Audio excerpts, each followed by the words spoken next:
చిట్యాల మండలం వెలిమినేడులో భారీ అగ్ని ప్రమాదం జరిగినట్టుగా తెలుస్తోంది. రసాయన పరిశ్రమలో రియాక్టర్ పేలిపోయినట్టుగా సమాచారం అందుతోంది. ప్రస్తుతం ఆ విజువల్స్ కూడా మనం చూస్తున్నాం.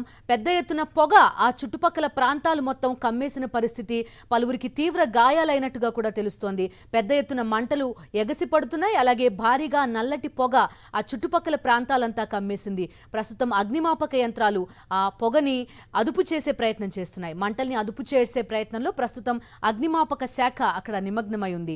నల్గొండ జిల్లాలో జరిగింది ఈ ప్రమాదం. చిట్యాల మండలం వెలిమినేడు నుంచి ప్రస్తుతం మనం విజువల్స్ చూస్తున్నాం. మా కరెస్పాండెంట్ అశోక్ తో మాట్లాడదాం.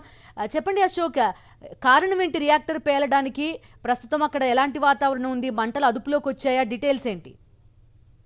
బిందు నల్గొండ జిల్లా చిట్యాల మండలం వెల్మినేడు వద్ద ఉన్నటువంటి ఒక కెమికల్ ఫ్యాక్టరీలో ఒక్కసారిగా ఉన్నటువంటి రియాక్టర్ పెద్ద శబ్దంతో పేలినటువంటి ఆ ఘటనలో దాదాపు ఇల్లు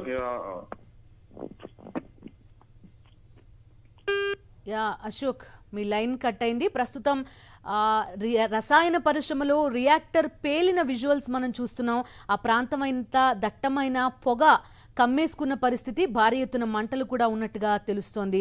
ఒక రసాయన రియాక్టర్ పేలడంతో చుట్టుపక్కల ప్రస్తుతం అగ్నిమాపక శాఖకి సంబంధించిన యంత్రాలన్నీ చేరుకుని మంటల్ని అదుపు చేసే ప్రయత్నం చేస్తున్నాయి. కార్ లోపల నుంచి తీసిన విజువల్స్ అవి. ఆ చుట్టుపక్కల ప్రాంతం మొత్తం పొగ ఏ విధంగా కమ్ముకుందో కూడా మనకి దృశ్యాల్లో కనబడుతున్నాయి. అశోక్, బిందు అయితే ప్రస్తుతం అయితే కంపెనీలో జరిగినటువంటి ప్రమాదంలో ప్రాణ నష్టం కూడా జరిగినట్టు మనకు ప్రాథమికంగా సమాచారం అందుతున్నటువంటి పరిస్థితి ఉంది. ఉన్నటువంటి ఒక్కసారిగా రియాక్టర్ పెరగడంతో అందులో ఉన్నటువంటి కెమికల్ తో పాటు ఒక్కసారిగా పొగ కూడా వెదజల్లడంతో ఆ పొగ వాసన కూడా ఊపిరాడక కొంతమంది అస్వస్థతకు గురయ్యారని చెప్పేసి కూడా కంపెనీ వద్ద ఉన్నటువంటి స్థానికులు చెప్తున్నటువంటి పరిస్థితి. వెంటనే అప్రమత్తమైనటువంటి కంపెనీ సిబ్బంది ఆ స్థానికంగా ఉన్నటువంటి నార్కెట్పల్లి సమీపంలో ఉన్నటువంటి ఒక ఏదైతే ప్రైవేట్ ఆసుపత్రి కూడా తరలించి ప్రస్తుతం అయితే చికిత్స అందిస్తున్నటువంటి పరిస్థితి ఉందని చెప్పేసి కూడా అక్కడ ఉన్నటువంటి సమాచారం అందుతుంది. అయితే ఉన్నటువంటి ఏదైతే పెద్ద శబ్దంతో ఒక్కసారిగా పేలడంతో రియాక్టర్ పేలడంతో దట్టమైనటువంటి పొగ అలుముకుంది. ఆ చూసినటువంటి స్థానికులు భయాందోళనకు గురై వెంటనే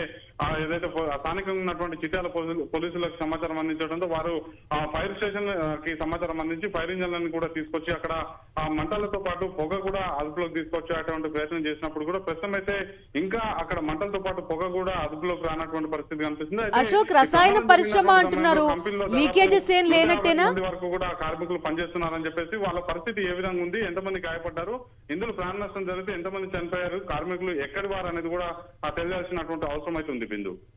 ఓకే, రైట్ అశోక్.